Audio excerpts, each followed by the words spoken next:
नमस्कार दोस्तों, vision civil service में आप लोगों का बहुत बहुत स्वागत है। आज हम लोग यूपीएससी के सिलेबस के बारे में फुल डिटेल पढ़ेंगे कि यूपीएससी का सिलेबस क्या है, उसने सिलेबस में कौन कौन से टॉपिक को शामिल किया हुआ है और टॉपिक को शामिल करने का अप्रोच क्या है। क्योंकि यूपीएससी चाहती है राइट प्लेस पर राइट मैन, राइट प्लेस पर राइट मैन के अप्रोच पर क्या करती है यूपीएससी वर्क करती है कि हमें ऐसे पर्सन को सिलेक्ट करना है जो उस प्लेस के लिए उपयुक्त हो। यदि वो पर्सन क्या है, उपयुक्त नहीं है, तो यूपीएससी अपने विभिन्न चरणों में होने वाली जो परीक्षाएं हैं उनसे क्या कर देती है, वो बाहर कर देती है। क्योंकि यदि उस पर्सन को आइडिया ऑफ इंडिया के बारे में जानकारी नहीं है, इन आइडिया ऑफ इंडिया के जो फॉर्मेशन हो रहा है, आइडिया ऑफ इंडिया का कैसे हो रहा है, अगर उस व्यक्ति को पता नहीं है तो वो क्या होगा, राइट प्लेस और राइट पर्सन के अप्रोच पे वर्क नहीं कर पाएगा। तो सबसे पहले हमें क्या करना है, यूपीएससी के अगर आप सिलेबस को समझ लेते हैं तो आपकी जो आगे की रणनीति है वो क्या हो जाती है, बहुत ही आसान हो जाती है। तो आइए हम लोग सबसे पहले देते हैं यूपीएससी के सिलेबस पर। हमने यहाँ पर पूरा एक एक सिलेबस को अच्छे ढंग से क्या कर रखा हुआ है, मेंशन किया हुआ है। अगर आप इस वीडियो को अच्छे से देख लेते हैं तो आपका जो सिलेबस है उस सिलेबस की आपको कंप्लीट जानकारी क्या हो जाएगी, आपको प्राप्त हो जाएगी। फिर हमने लास्ट में आइडिया ऑफ इंडिया पर भी थोड़ा क्या किया हुआ है, डिस्कस किया हुआ है कि जो सिलेबस फ्रेम किया गया है उसका मीनिंग क्या कर रहा है, उसको यूपीएससी ने क्यों इसमें ऐसे शामिल किया गया है, उस पर भी हमने क्या किया हुआ है, डिस्कस किया हुआ है। तो सबसे पहले हम लोग यूपीएससी के अगर आप सिलेबस की बात देखते हैं कि यूपीएससी का जो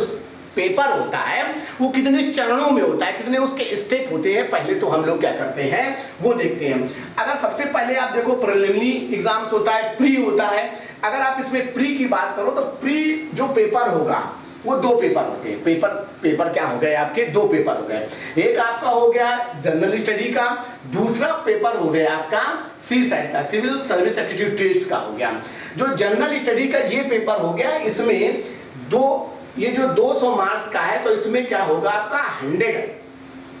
क्वेश्चंस होंगे। कितने होंगे, 100 क्वेश्चंस होंगे और इस क्वेश्चन 2 मार्क्स का होगा। अगर इधर आप देखोगे जो सी सेट का होगा तो सी सेट भी 200 मार्क्स का है और इसमें जो क्वेश्चंस हैं वो आपके कितने हैं, 80 क्वेश्चन है, जिसमें से 80 क्वेश्चन है, ठीक है, जिसमें से क्या है, जो 1 क्वेश्चन है उसका जो मार्क्स है वो है आपका 2.5 का है। ये है। अब इसमें से ये हमारा जो है प्री का है, प्री का जो सिलेबस है वो प्री के सिलेबस में ये बताया गया है कि क्वेश्चंस जो क्या क्या होंगे। तो क्वेश्चन आपके 100 रहने वाले हैं। एक क्वेश्चन कितने का नंबर का, 2 नंबर का रहने वाला है। सी सेट की अगर बात करते हो तो 80 क्वेश्चन होंगे, जिसमें से जो प्रत्येक क्वेश्चन होगा वो कितने का होगा, आपका 2.5 का रहने वाला है। अब इसके बाद आपका जो अगला स्टेप रहेगा, जब आप प्री क्वालिफाई कर जाएंगे तो प्री क्वालिफाई के बाद आपको क्या हो जाएगा, मेंस एग्जाम देना होगा। क्या होगा, मेंस एग्जाम देना होगा। ये जो आपका जो प्री एग्जाम है, प्री एग्जाम के मार्क्स क्या होते हैं, आपके जुड़ते नहीं हैं। और दूसरी बात आपको ये याद रखनी है, जो सी सेट का पेपर होता है, सी सेट पेपर सिर्फ आपका क्या होता है, क्वालिफाइंग नेचर का होता है। मींस ये होगा कि सिर्फ इसमें से आपको 33% नंबर लाने हैं। बाकी जो मेरिट बनेगी, प्री की मेरिट की बात बता रहे हैं, वो जनरल स्टडी से ही क्या होती है, आपकी बनती है। ये जो दोनों पेपर हैं, ये दोनों पेपर यदि आप क्वालिफाई कर जाएंगे तब आपको मेंस पेपर को क्या होगा, देने को मिलेगा। जब आप मेंस पेपर देंगे तो मेंस पेपर में जो आपका पेपर का जो है एक पेपर, तो इसमें आपका फिर क्वालिफाइंग नेचर का हो जाता है, जिसमें से आपको क्या है, लैंग्वेज की जानकारी होनी चाहिए, जिसमें से आपका एनी इंडियन लैंग्वेज हो गई, ठीक है ना। मतलब एक तो आपको इंग्लिश लेना है और इंग्लिश के अलावा, ठीक है ना, एक कोई दूसरी लैंग्वेज लेनी, जैसे आप मान लो यूपी वगैरह से हो गए, जो नॉर्थन बेल्ट के हो गए, तो अपना हिंदी लेना चाहेंगे, जो भी 22 भाषाएं जो कॉन्स्टिट्यूशन में बताई गई हैं उनमें से कोई भी भाषा आप क्या कर सकते हैं, चॉइस कर सकते हैं। ये भी आपका क्या है, क्वालिफाइंग नेचर का है, मतलब ये भी आपका 33% का है। इसके बाद आपका आ जाता है जनरल स्टडी पेपर, ठीक है ना। अगर आप जनरल स्टडी पेपर की बात करोगे, जो 4 पेपर हैं ये आपके 1000 मार्क के, मतलब 1000 के, जिसमें से पेपर आपका फर्स्ट हो गया, जनरल स्टडी फर्स्ट पेपर हो गया 250 का हो गया, फिर पेपर आपका सेकंड पेपर हो गया जनरल स्टडी 250 नंबर का हो गया, फिर आपका जनरल जो पेपर थर्ड हो गया जनरल स्टडी पेपर कितना होगा, ये भी 250 का हो जाएगा, और फोर्थ पेपर भी क्या हो गया आपका, ये हो गया। इसके बाद आपको एक ऑप्शनल पेपर लेना होता है, ठीक है। ऑप्शनल पेपर में आप अपने हिसाब से कोई भी चॉइस कर सकते हैं, जो यूपीएससी की साइड में आपको मिल जाएंगे, जो भी आप लेना चाहते हैं। ये जो पेपर है वो 500 मार्क्स रहेगा। इसमें से 2 पेपर होते हैं आपके, एक फर्स्ट पेपर और एक कौन सा हो जाएगा आपका सेकेंड पेपर हो जाएगा, ठीक। इसमें से ये पेपर हो जाएगा। अब इसके बाद हम यहाँ पर जो अभी 2021 और 22 की जो कट ऑफ रही है, प्री और मेंस की, वो मैंने क्या कर रखी हुई है, यहाँ पे बना रखी हुई है, जिससे क्या कर सकते हैं आप एक एनालाइज कर सकते हैं कि क्या हमें जो कैसा अप्रोच होना चाहिए, जिससे कि मैं क्या करूं यूपीएससी क्लियर कर सकूं। हमें मिनिमम जो कैटेगरिया रखी गई है वो कैसी रखी गई है, न्यूनतम मार्क्स कितने होने चाहिए। तो अगर अभी तक आप देखो मेरिट की बात करते हैं, अगर आप 2021 की बात करते हो, तो अगर प्रीलिम्स में अगर आप देखो तो 87.54 नंबर, ठीक है ना, ये नंबर लिखे हुए ना कि परसेंटेज लिखे हुए। मतलब ये अगर किसी भी स्टूडेंट ने 200 नंबर में से इतने नंबर अगर कोई ले आया हुआ है, ठीक है, तो जीएस का आपका पेपर था, उसमें से 200 नंबर में 87.5 वो क्या हो गया है आपका क्वालिफाई हो गया। ईडब्ल्यूएस इकोनॉमिक्स वीकर सेक्शन को जो रिजर्वेशन दिया गया है, जनरल को दिया गया है, वो अगर कोई 80 नंबर लेके आ जाता है तो वो भी 200 नंबर में से तब भी वो क्या हो जा रहा है, क्वालिफाई हो जा रहा है। अगर आप ओबीसी की बात करते हैं तो इसमें से 84 नंबर ले आ रहा है, वो भी क्वालिफाई कर रहा है। और अगर आप एससी की कैटेगरी में जो आ रहे हैं वो 75.4% लेके आ रहे हैं, तब भी क्या हो जा रहे हैं, क्वालिफाई करें। अगर आप एसटी में देखते हैं तो अगर 70 पॉइंट के लगभग ले आ रहे हैं, 70 नंबर ले आ रहे हैं, तब क्या 200 में से नंबर आ जा रहे हैं, तो प्री क्या हो जाएगा आपका क्वालिफाई करें। अगर आप इसको देखने के बाद आप विश्लेषण करेंगे तो ये समझ में आता है कि अगर हमारा 50% के लगभग अगर हमने अच्छे से अपनी स्टडी कर रखी हुई है और पेपर को अगर हम 50% तक बहुत अच्छे से कर सकते हैं, तो हमारे प्री होने के क्या है चांसेस हैं। अब अगर हम 2022 की बात करें, 2022 में क्या है, तो 2022 की अगर बात करोगे तो 2022 में भी लगभग मिलता जुलता ही अप्रोच रहा है। इसमें से क्या है आपका 88 मार्क्स रहे हैं जनरल के, और 82 ईडब्ल्यूएस के रहे हैं, ओबीसी के आपके 87 रहेंगे, एससी की बात कर रहे हैं तो 74 मार्क्स रहेंगे, अगर एसटी की बात कर रहे हैं तो 69 रहे हैं। मेंस की बात कर रहे हैं जिसमें से हमने 1000 की जो बात की थी, वो आपका ये पूरा का पूरा ये यहाँ पर दिया गया है, ये आपका जो है वो मेंस का पेपर दिया गया है। इसमें से इस मेंस पेपर में इतना है, और जो फाइनल जो आपका 2250 का जो फाइनल पेपर बनता है वो सिर्फ आप इसमें से ले, कोई पर्सन ले आया है 960 ले आया है, तो उसका क्या हो जा रहा है, फाइनल जो तो है रिजल्ट आ जाता है। इसका मतलब ये निकल के आ रहा है, अगर हम देखें पूरा टोटल कैलकुलेशन करने पर ये निकल के आता है कि अगर हमारा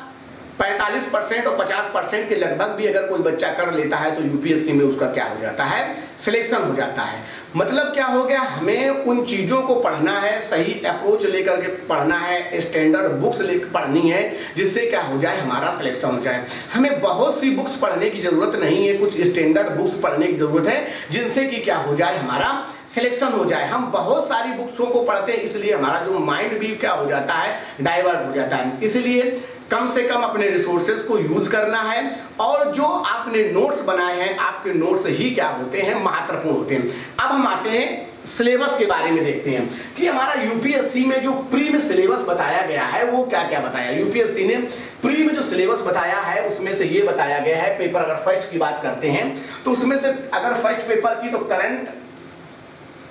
events of the national and international important, मतलब जो इसमें से पहला जो आपका जो करंट जो बताया गया है फर्स्ट पेपर में, ये बताया गया कि आपको अपने आसपास की घटनाओं की जानकारी होनी चाहिए। आपको आपके आसपास के घटनाओं की जानकारी प्लस राष्ट्रीय स्तर पर और अंतरराष्ट्रीय स्तर पर भी क्या होनी चाहिए, जानकारी होनी चाहिए। जैसे कि इस बार 2023 में जो क्वेश्चन बन गया, जो रूस और यूक्रेन का युद्ध हो रहा था, वहां से क्वेश्चन बना दिया गया। तो ये क्या होनी चाहिए, हमें अंतरराष्ट्रीय घटनाओं की भी क्या होनी चाहिए, अच्छे से जानकारी होनी चाहिए। फिर हमें दूसरे पॉइंट में करा है history of India and the Indian national movement. दूसरा जो हमें दिया गया हिस्ट्री जो हमें पढ़नी है वो हमें यहाँ से निकल के आ जाता है कि history of India and Indian national movement पढ़ना है। और क्या पढ़ना है, India and the world, geography, physical, social, economics, geography of India and the world. ये प्री में जो आपको प्री का सिलेबस है, ये प्री में आपको क्या किया गया है, यूपीएससी ने मेंशन किया है। इंडियन, अगर हम पॉलिटी की बात करते हैं तो Indian polity in the governance, constitution, political system, Panchayati Raj, public policy, right issue, etc, इसके बारे में बताया गया। फिर अगर हम इकोनॉमी के बारे में बताते हैं कि इकोनॉमी में सिलेबस में क्या बताया गया, तो economics and the social development, sustainable development, poverty, inclusive development, social sectors, और क्या हो गया, ये सभी चीजें क्या बताई गई हैं आपकी यहाँ पे बताई गई हैं जो इकोनॉमिक्स के बारे में बताएगा। फिर अगर हम देखें जो हमारा एनवायरमेंट है उसके बारे में क्या बताया गया है, जब आप एनवायरमेंट में देखेंगे तो general issue of the environment, ecology, biodiversity and the climate change that do not the required subject of the specialisation. कह रहा है कि आपको इसमें से जो एनवायरमेंट में है बहुत आपको स्पेशलाइजेशन की कोई भी बहुत अधिक जरूरत नहीं कि बहुत आप स्पेशलिस्ट हो, ऐसा कुछ इसमें से नहीं बताया गया है, ठीक है ना। मतलब आपको बेसिक, अब जब ये आपका प्री का और आगे क्या है, इसमें से आपका जनरल साइंस है। अब आपने जो सिलेबस देख लिया तो आपने कहा सिलेबस तो बहुत है, लेकिन अब आपने जब आप 10 साल के क्वेश्चनों को करते हैं और उनको एनालाइज करते हैं तब फिर आपको समझ में आता है कि हमें कौन कौन सी चीजें पढ़नी चाहिए, ठीक है ना। 10 साल के क्वेश्चन आपको पढ़ने ही पढ़ने हैं। 10 साल के क्वेश्चन से आपका यूपीएससी का जो अप्रोच होगा वो क्या हो जाएगा, आपको समझ में आ जाएगा। फिर आपको क्या करनी है, जो स्टैंडर्ड बुक्स हैं उनको क्या करना है, फॉलो करना। क्योंकि सिलेबस से हमें चीजें तो पता तो चल गई कि क्या क्या है। अब उसने जैसे मान लो आपको हिस्ट्री ऑफ इंडिया, तो हिस्ट्री ऑफ इंडिया को हमें कहाँ से लेना है, स्टोन एज से लेना है कि कहाँ से, तो वो हमें बताता है पेपर में। जब आप पीछे के पेपर देख रहे होंगे तो वहां से हमें चीजें क्या हो जाती हैं, पता चल जाती हैं कि मैं कहाँ पर लेना, किन बुक्स को रिफर करना है, ठीक। अब आते हैं हमारे पास जो सी साइड का पेपर है, ठीक है ना। तो सी साइड का पेपर है जो क्वालिफाइंग नेचर का है, इसमें आपको कितने लाने हैं, 33% लाने। इसके नंबर क्या होते हैं, काउंट नहीं होते हैं। मतलब इसमें सिर्फ आप क्वालिफाई कर जाएंगे तो जीएस पार्ट 1 का है उसमें आपके नंबर कट ऑफ बनती, इससे कट ऑफ नहीं बनती सेकंड पेपर से, ठीक है ना। इसमें से हो गया आपका comprehension, interpersonal scale including the communication scale हो गया, logical reasoning and the analytical ability हो गई, रीजनिंग वाला पार्ट हो गया, decision making and the problem solving हो गया, जनरल मेंटल एबिलिटी हो गई, बेसिक, ठीक है। जो हमारे नंबर है, नंबर सिस्टम से रिलेटेड बहुत अच्छे क्वेश्चन जो आपके पूछे जाते हैं वो हो गए, number and there relation, order of the magnitude, ठीक है ना, magnitude etc. Class 10th level का ही हमें यहाँ पे क्या करना है, पढ़ना है। फिर हमारा डीआई वाले जो क्वेश्चन होते हैं उनको देखना है, स्टैंडर्ड लेवल के हमें चीजें क्या करनी है, देखनी है। फिर दिया गया paper second of the civil service the prelims exams will be the qualifying paper with the minimum qualifying marks fixed at the 33%, ठीक है ना। इसमें से क्या रहेंगे, और ये सभी जो क्वेश्चन होंगे फर्स्ट और सेकंड पेपर वो कैसे रहने वाले हैं आपके, मल्टीपल चॉइस क्वेश्चन क्या होंगे आपके रहेंगे। अब ये हमारा जो था वो प्री का सिलेबस है कि प्री के सिलेबस की। अब हम बात करते हैं कि मेंस के सिलेबस की बात करते हैं कि जो हमारा मेंस में सिलेबस दिया गया है वो क्या क्या दिया गया। तो मेंस के सिलेबस को हमें क्या होनी चाहिए, समझ बहुत अच्छी होनी चाहिए। अगर मेंस के हमें सिलेबस की बहुत अच्छे से जानकारी हो गई तो हम पर डे जो होने वाली घटनाएं हैं उनसे, पेपर में जो चीजें हो रही हैं, न्यूज़पेपर में जो चीजें आ रही हैं उनको क्या कर सकते हैं, हम एक डायरी बना सकते हैं और एक दूसरे से क्या कर सकते हैं, लिंकिंग कर सकते हैं। तो हम अपने मेंस के पेपर में उसको क्या कर सकते हैं, यूज कर सकते हैं कि कहाँ कहाँ पे हम चीजें कर सकते हैं। तो अगर हम देखते हैं पहला जो जनरल स्टडी पेपर फर्स्ट है, ठीक है ना, जो आपका 250 मार्क्स का है, इसमें क्वेश्चन में दिया गया है। तो हेडिंग उसमें ये दी गई है, Indian heritage and culture, history and the geography of the world and the society, भारतीय विरासत और संस्कृति, विश्व का इतिहास एवं भूगोल और समाज। हमें ये पेपर में उसने क्या किया हुआ है, मेंशन किया गया। अब फर्स्ट पेपर में कौन कौन सी चीजों को हमें पढ़ना है उसने एक एक हेडिंग वाइज क्या कर दिया हुआ है, देखना है। तो पहले जो दिया गया है Indian culture, salient field aspect of the art forms, literatures and the architecture from the ancient to the modern times। भारतीय संस्कृति में प्राचीन काल से आधुनिक काल तक के कला के रूप, साहित्य और वास्तुकला के मुख्य पहलू क्या किए गए हैं, शामिल किए गए हैं। इसमें से ये सभी चीजें देखनी है। फिर आगे कह रहा है मॉडर्न इंडिया, कहाँ देखना है हमें, मॉडर्न इंडिया। अब यहाँ पर वर्ड दिया गया है मॉडर्न इंडिया, तो हमें मॉडर्न इंडिया से मेंस में देखना है। Modern India history from about the middle of the 18th century until the present, significant events, personality and issue। मतलब 18वीं सदी के लगभग मध्य से लेकर के वर्तमान समय तक के आधुनिक भारतीय इतिहास, महत्वपूर्ण घटनाएं और व्यक्तिगत और जो है उनके विषय में क्या किया गया है, यहाँ पे बताया गया है। ये चीज हो गई। फिर अगर हम आगे देखते हैं the freedom struggle, it's the west stage, मतलब जो हमारा नेशनल मूवमेंट चल रहा है, फ्रीडम स्ट्रगल चल रहा है कि इसको कितने भागों में बांटा जाता है। ठीक जैसे आप देखते हो कि आपका एक तो आपका उग्रवादी चरण हो गया, उदारवादी चरण हो गया, फिर गांधी निरा हो गया। उस हिसाब से किस प्रकार से डिवाइड कर करके देखा जाता है वो इसमें से भी पूरा यहाँ पर देखना है। ठीक है ना। इंपॉर्टेंट कंट्रीब्यूशन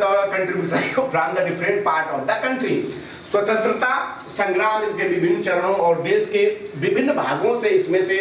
अपने योगदान देने वाली महत्वपूर्ण व्यक्ति और उनके योगदान के बारे में क्या किया गया है, बताया गया है। फिर post independence consolidation and the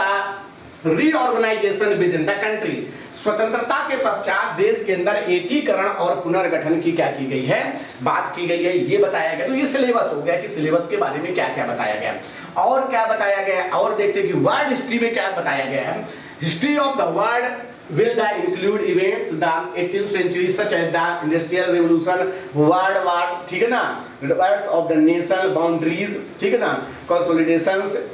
deconsolidations, political philosophy like the communism, ठीक है, capitalism, socialism, their forms and the effect of the society. विश्व के इतिहास में 18वीं सदी की घटनाएं तथा औद्योगिक क्रांति, विश्व युद्ध, राष्ट्रीय सीमाओं को पुनः सीमांकन, उपनिवेशवाद की समाप्ति, राजनीतिक दर्शन शास्त्र जैसे साम्यवाद, पूंजीवाद, समाजवाद आदि शामिल होंगे। उनके रूप और समाज उन पर क्या होगा, प्रभाव होगा।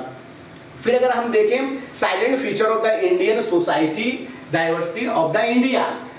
भारतीय समाज की मुख्य विशेषताएं और भारत की विविधता, कि भारतीय समाज की मुख्य विशेषताएं कौन है, ठीक है ना, भारत की विविधता क्या है, भारत की विविधता में ही एकता है। वही हमें यहाँ तो यही फर्स्ट पेपर हमें बताएगा कि आइडिया ऑफ इंडिया की जो कलेक्शन की बात है, इंफॉर्मेशन की बात है, ये तो फर्स्ट पेपर हमें क्या करेगा, बताएगा। महिलाओं की भूमिका और महिला संगठन, जनसंख्या एवं संबंधित मुद्दे, गरीबी और विकासात्मक विषय, शहरीकरण, उनकी समस्याएं और उनके रक्षा उपाय, भारतीय समाज पर भूमंडलीकरण का प्रभाव, भारतीय समाज पर भूमंडलीय प्रभाव, जो भूमंडलीकरण हुआ, एलपीजी जो मॉडल लाया गया 1991 में, तो उसका जो भारतीय समाज पर उसका इम्पैक्ट क्या पड़ा, उसका सकारात्मक प्रभाव क्या पड़ा, उसका नकारात्मक प्रभाव क्या पड़ा, उसका महिलाओं पर जो तो प्रभाव क्या पड़ा, महिलाओं पर प्रभाव पड़ा तो सकारात्मक प्रभाव क्या पड़ा और नकारात्मक प्रभाव पड़ा, और हमारे समाज में कहाँ पर प्रभाव पड़ा है उसको क्या करना है, हमें देखना है। भारतीय समाज पर भूमंडलीकरण का प्रभाव हो गया,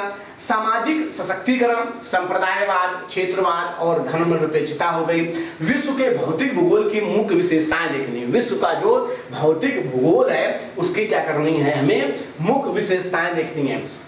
इसमें से अगर आप देखेंगे डिस्ट्रीब्यूशन ऑफ, इसमें से जो दिया गया है silent feature of the world's physical geography, distribution of the की natural resources across the world including South Asia and the Indian subcontinent, factors responsible for the location of the primary, secondary and tertiary sectors, industrial and the various part of the world, ठीक ना, including India. हमें यहाँ पर देखना है विश्व के भौतिक भूगोल की मुख्य विशेषताएं, विश्व के मुख्य प्राकृतिक संसाधनों का वितरण, दक्षिण एशिया और भारतीय उपमहाद्वीप को शामिल करते हुए विश्व भारत सहित के विभिन्न भागों में प्राथमिक, द्वितीयक और तृतीयक क्षेत्र के उद्योगों का स्थापित करने के लिए जिम्मेदार कारक बताया गया कि कौन कौन से प्राथमिक और द्वितीयक और तृतीयक सेक्टर के लिए जो जिम्मेदार कारक हैं, वो कौन कौन से कारक हैं जो विभिन्न महाद्वीपों में क्या किए गए हैं, स्थापित किए गए हैं, उसके पीछे के कौन कौन से कारक रहेंगे। आगे हमें देखना है, जो देखना है हमें यहाँ पर ये देखना है बहुत इंपॉर्टेंट पॉइंट, ये हो गया आपका important geography phenomena such as the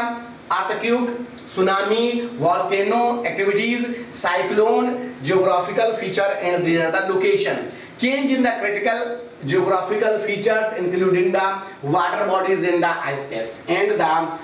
flora and fauna and their effect of the such change, ये बताया गया, ठीक ना। भूकंप, सुनामी, ज्वालामुखी, हलचल, चक्रवात आदि जैसे महत्वपूर्ण भूभौतिकी घटनाएं, भूगोलीय विशेषताएं और उनके स्थान पर अति महत्वपूर्ण भूगोलीय विशेषताएं, जल स्रोत, हिम आवरण सहित और वनस्पति एवं प्राणी जगत में पर्यावरण, ठीक है ना, प्राणी जगत में परिवर्तन और इस प्रकार के परिवर्तनों का प्रभाव, इसके बारे में भी हमें क्या करना है, देखना है। तो ये आपका हो गया पेपर, कौन सा हो गया आपका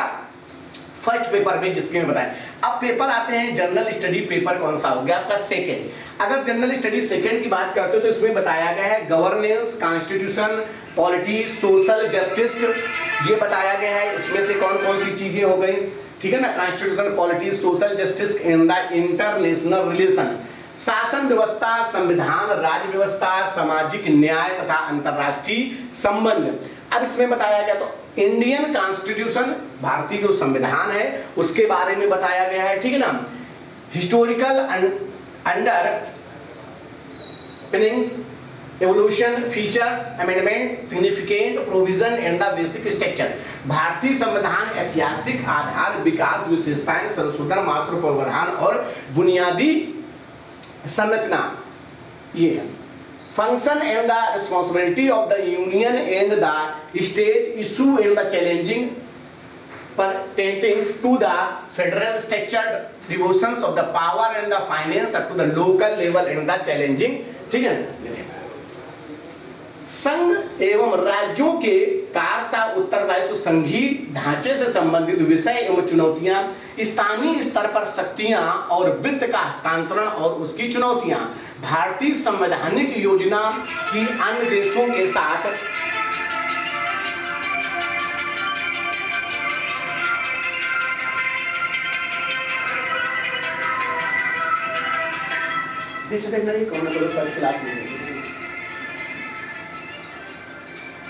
इसमें से ये बताया गया, ठीक है ना। संघ एवं राज्यों का उत्तरदायित्व, संघीय ढांचे से संबंधित विषयों एवं चुनौतियों, स्थानीय स्तर पर शक्तियों और वित्त का हस्तांतरण और उसके चुनौतियां, भारतीय संवैधानिक योजना की अन्य देशों के साथ तुलना, राज्य विधायिका संरचना, कार्य संचालन शक्तियां एवं विशेषाधिकार और इनसे उत्पन्न होने वाले विषय, कार्यपालिका और न्यायपालिका की संरचना, संगठन और कार्य सरकार के मंत्रालय एवं विभाग, प्रभावक समूह और औपचारिक अनौपचारिक संघ तथा शासन प्रणाली में उनकी भूमिका, या structures, organisation and the function of the executive and the judiciary, ministers and the department of the government, ठीक है ना, pressure groups and the informals association and their role in the party, ये बताया गया इसमें से। फिर है हमारा जनप्रतिनिधित्व अधिनियम की मुख्य विशेषताएं बताई गई है कि जनप्रतिनिधित्व की जो मुख्य विशेषताएं हैं वो बताई गई है। विभिन्न संवैधानिक पद पर नियुक्तियां और उनके विभिन्न कार्यों के बारे में बताया गया है। संवैधानिक निकायों की शक्तियां, कार्य एवं उत्तरदायित्व, संविधिक, विन्यायक और विभिन्न अर्ध न्यायिक जो निकाय हैं उनके बारे में हमें क्या करना है, देखना है। ये हमारा यहाँ पे होगा। और इसमें बताया गया है government policy and the intervention for the development in the various sector and the issue arising out of their the design and the implementations, development process and the development industry, the role of the NGO हो गया, ठीक है ना। और जो हमारा self help group हो गए, SHGs हो गए, various groups of the association, donors and charity, industrial, of ये सभी चीजें का स्टेक जो होल्डर्स हैं उनके बारे में बताया गया है, ठीक है। सरकारी नीतियां और विभिन्न क्षेत्रों में विकास के लिए हस्तक्षेप और उनके अभिकल्पना तथा कार्यान्वयन के कारण उत्पन्न विषय, विकास प्रक्रिया तथा विकास उद्योग, गैर सरकारी संगठनों, स्वयं सहायता समूहों, विभिन्न समूहों, संघों, दानकर्ताओं, लोककारी संस्थाओं, संस्थागत एवं अन्य पक्षों की भूमिका, केंद्र एवं राज्य द्वारा जनसंख्या के अति संवेदनशील वर्गों के लिए कल्याणकारी योजनाएं और इन योजनाओं के कार्य निष्पादन, इन अति संवेदनशील वर्गों की रक्षा एवं बेहतरी के लिए गठित तंत्र, विधि, संस्थाएं एवं निकाय, स्वास्थ्य, शिक्षा, मानव संस्थानों से संबंधित सामाजिक क्षेत्र, सेवाओं के विकास और प्रबंध से संबंधित विषय, गरीबी और भूख से संबंधित विषय, शासन व्यवस्था, पारदर्शिता और जवाबदेही के महत्वपूर्ण पक्ष, ई गवर्नेंस, अनुपयोगी मॉडल, सफलताएं, सीमाएं और संभावनाएं, नागरिक पारदर्शिता एवं जवाबदेही और संस्थागत तथा अन्य उपयोगी, लोकतंत्र में सिविल सेवाओं की भूमिका, भारत एवं इसके पड़ोसी की भूमिका, द्विपक्षीय, क्षेत्रीय और वैश्विक समूह और भारत से संबंधित और अथवा भारत के हितों को प्रभावित करने वाले कारक, भारत के हितों, भारतीय परिदृश्य पर विकसित तथा विकासशील देशों की नीतियां तथा राजनीति का प्रभाव, महत्वपूर्ण अंतर्राष्ट्रीय संस्थान तथा मंच और उनकी संरचना, इनके बारे में क्या किया गया है, बताया गया है। ये हमारा पेपर कौन सा हो गया, आपका सेकेंड पेपर है। अब आते हैं कि पेपर जो थर्ड है, पेपर थर्ड में क्या बताया गया है वो देखते हैं। पेपर अगर आप थर्ड की बात देखते हो, पेपर थर्ड में बताया गया है technology, economics, development, biodiversity, environment, security and disaster management बताया गया है। पेपर जो थर्ड है हमें बताता है प्रौद्योगिकी, आर्थिक विकास, जैव विविधता, पर्यावरण, सुरक्षा तथा आपदा प्रबंधन, भारतीय अर्थव्यवस्था तथा योजना संसाधनों को जुटाना, प्रगति, विकास तथा रोजगार से संबंधित विषय, समावेशी विकास तथा इससे उत्पन्न विषय, सरकारी बजट, मुख्य फसलें, देश के विभिन्न भागों में फसलों का पैटर्न, सिंचाई के विभिन्न पैटर्न, सिंचाई के विभिन्न प्रकार के पैटर्नों जो पैटर्न है उनके बारे में बताया गया है। ठीक है, फसल के कौन कौन से विभिन्न प्रकार के पैटर्न है उनके बारे में बताया गया है। ठीक है ना, सिंचाई प्रणाली, कृषि उत्पादन का भंडारण, परिवहन तथा विपणन संबंधित विषय और बाधाएं, किसानों की सहायता के लिए ई प्रौद्योगिकी, प्रत्यक्ष एवं अप्रत्यक्ष कृषि सहायता तथा न्यूनतम समर्थन मूल्य से संबंधित विषय, जन वितरण प्रणाली, उद्देश्य, कार्य सीमाएं, सुधार, बफर स्टॉक तथा खाद्य संबंधी विषय, प्रौद्योगिकी मिशन, पशुपालन संबंधी अर्थशास्त्र, भारत में खाद्य प्रसंस्करण एवं संबंधित उद्योग, कार्य क्षेत्र एवं महत्व स्थान, ठीक है ना, ऊपर और नीचे की अपेक्षाएं, आपूर्ति श्रृंखला प्रबंधन, भारत में भूमि सुधार, उदारीकरण का अर्थव्यवस्था पर प्रभाव, औद्योगिक नीति में परिवर्तन तथा औद्योगिक विकास पर इनका प्रभाव, बुनियादी ढांचा, ऊर्जा, बंदरगाह, सड़क, विमानपत्तन, रेलवे आदि निवेश मॉडल क्या है आपका इसमें शामिल किया गया है। और इसमें क्या, विज्ञान एवं प्रौद्योगिकी विकास, पेपर थर्ड में विज्ञान और जो साइंस और टेक्नोलॉजी है वो आपका थर्ड पेपर, विकास एवं विज्ञान एवं प्रौद्योगिकी विकास एवं अनुप्रयोग और रोजगार के जीवन पर इसका प्रभाव, विज्ञान एवं प्रौद्योगिकी में भारतीय उपलब्धियों, देशज रूप से प्रौद्योगिकी का विकास और नई प्रौद्योगिकी का विकास, सूचना